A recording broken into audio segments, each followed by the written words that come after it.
Hello everyone, you're welcome to solve this nice algebra problem, which is x times square root of x. This is equal to 64. So what are the values of x? Now let's provide a solution from here. So we have x multiplied by square root of x. This is equal to 64. Now the first step is to square on both sides. So that now here we have x to the power of 2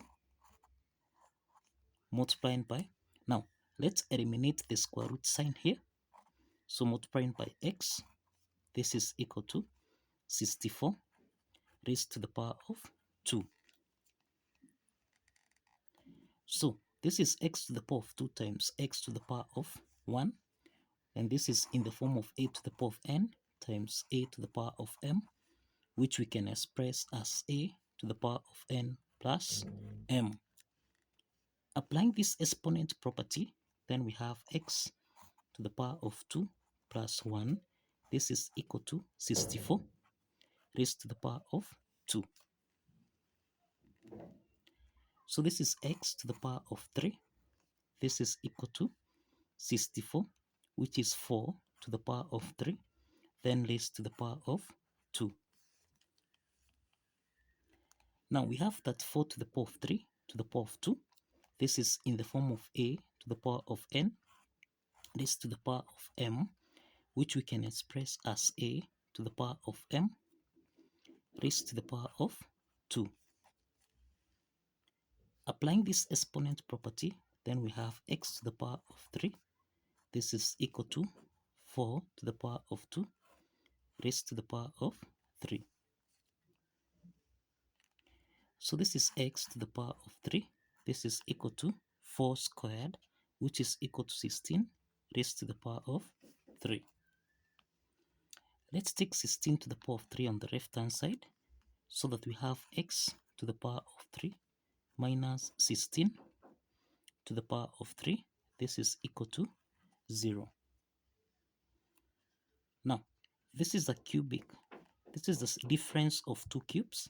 This is the difference of two cubes expressed as a to the power of 3 minus b to the power of 3, which we can express as a subtract b multiplied by a to the power of 2 plus a times b, then plus b to the power of 2. Applying this identity, then we have x minus 16 into the parentheses. We have x to the power of 2, then plus 16 times x, which is 16x, then plus 16 squared, which is 256, close the parentheses. This is equal to 0. So we have two parts here.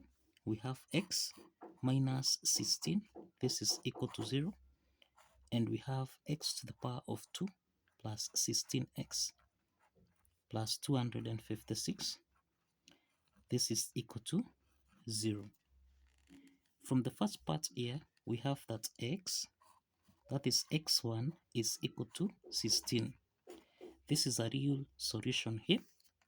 Now, the second part here, this is the quadratic equation, where we have a is equal to 1, b is equal to 16, and c is equal to 256.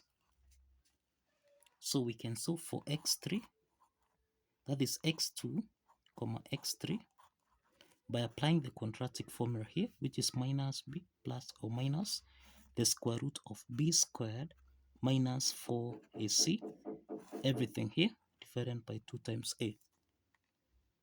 Now let's substitute the values of a, b, and c, so that now x2, x3, this is equal to minus 16 plus or minus the square root of 16 squared minus 4 times a, which is 1, then times c, which is 256, everything here divided by 2 multiplied by 1. So this implies that x2, x3, this is equal to minus 16 plus or minus, we have the square root of 16 squared, this is 256, then minus 4 times 1 times 256. Everything here divided by 2. So this is equal to minus 16 plus or minus the square root of 256 is common here. So we can factor out 256 into the parentheses. This is 1 minus 4. 1 minus 4. Everything here divided by 2.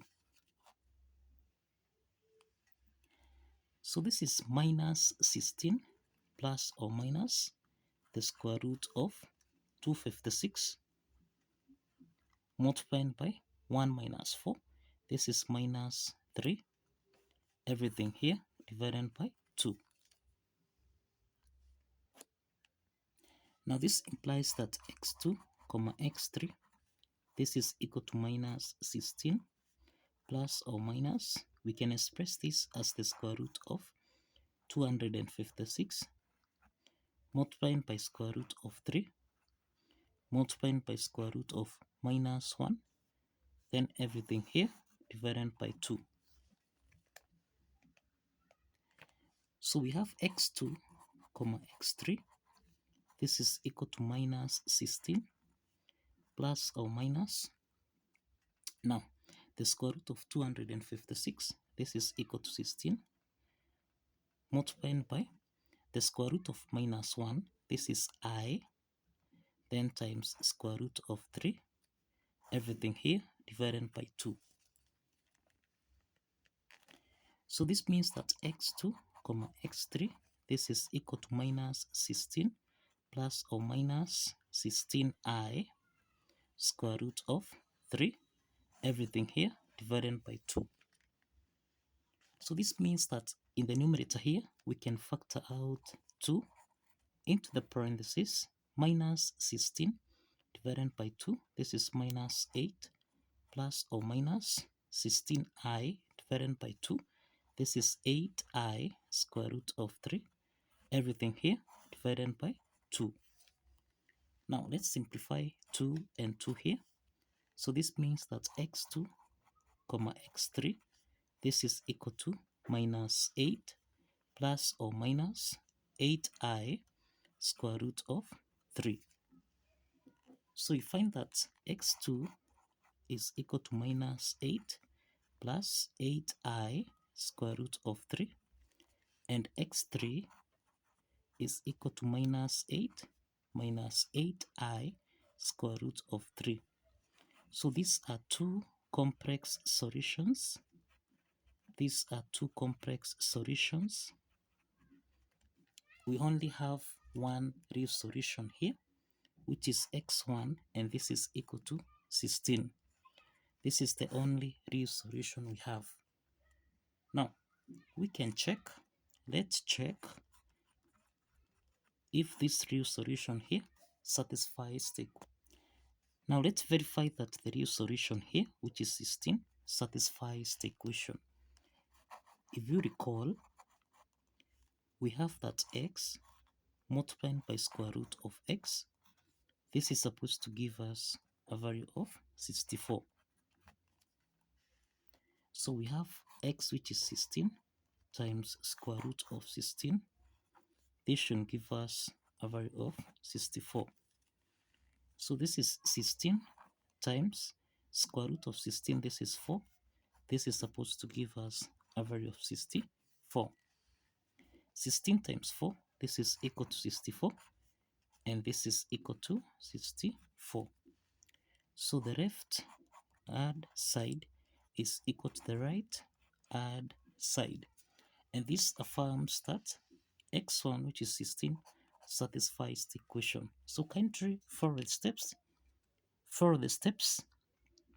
Like this video and kindly subscribe. See you in the next video.